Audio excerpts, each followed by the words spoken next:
Yeah. meaning Thune. Yeah, yeah. No, I think it's gonna be interesting to see, I think, with all the hullabaloo that we're seeing now with Elon Musk particularly becoming so vocal about it, this three-way war he's in now on X with John Thune and with Speaker Johnson. Um, will that move the needle in any way at all? We're about to see, what the true nature of Elon Musk's political influence is will be it'll be very revealing to see how this plays out that way and how actual real this divide between him and Trump is, and what the manifestation of that will be. I mean, I think it could have longer term some pretty big implications when you look at the outsized role that Elon has had, um, in the first 6 months of the Trump presidency, certainly as the most visible surrogate that the president has had, really in the last year. If this bill goes forward, despite the fact of all the things that Elon's now tweeting and saying are negative about it, it's pretty neutering for Elon Musk, and Elon strikes me as a guy who won't take it very well. The perception that he's lost sway or has no real influence or power for all the money he spent for owning X, that at the end of the day you can cry about it online, but it wouldn't change substantively the outcome of the bill. I think that's kind of the more interesting thing here, and perhaps the most consequential thing politically will be like, what happens if Trump and Musk implode? I have said the entire time since that relationship began, it is inevitable that they will end on opposite sides. Two people of this egomaniacal, narcissistic driven way cannot coexist with each other for very long. And this could be the beginning of that. Almost every single person who has ever been in Donald Trump's orbit ends up as his adversary or enemy over the course of his relationship. There are very few people who end up long term being on his side and staying on his side. You can go back and look at the list of people who have worked with him, from his fixer Michael Cohen to his first Attorney General Jeff Sessions to his own Vice President Mike Pence.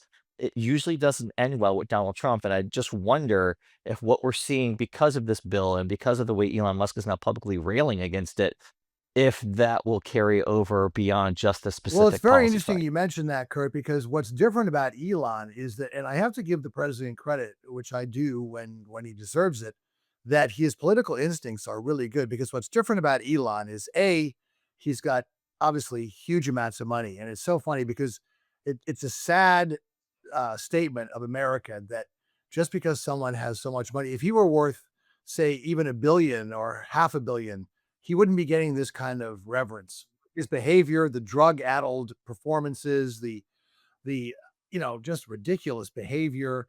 But the president realizes, hey, here's a guy who's got all this money. We need him to fund our candidates. Plus, he has the most incredibly powerful social media platform. So he's not just like any other person that gets banished. Trump has got to keep him on his good side because it could really be damaging for both the president himself and the party. So I thought that farewell conference in the White House was very revealing because he gave him that key in that cheesy box, which I thought was kind of demeaning. But you could see how he's really got to walk the tightrope here. And so the question is, back to what you're saying, Kurt, is even given all those efforts, given how unpredictable, how really what man boys they both are, is that gonna go off the rails? And I think, yes, the chances of it are pretty high.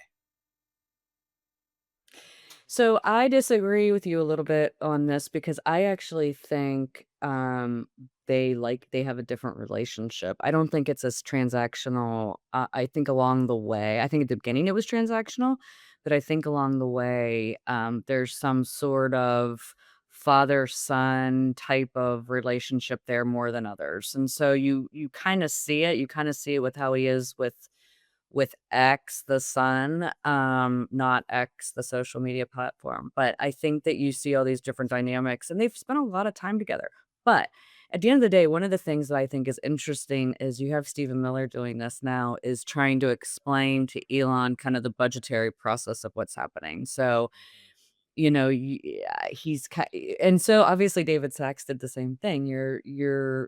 They're confusing kind of appropriations with kind of reconciliation process, and so, but this is, like, so inside baseball in Washington. No one else is watching this. They're just really seeing that Elon's coming out against the president, and that's the Right. story. Right.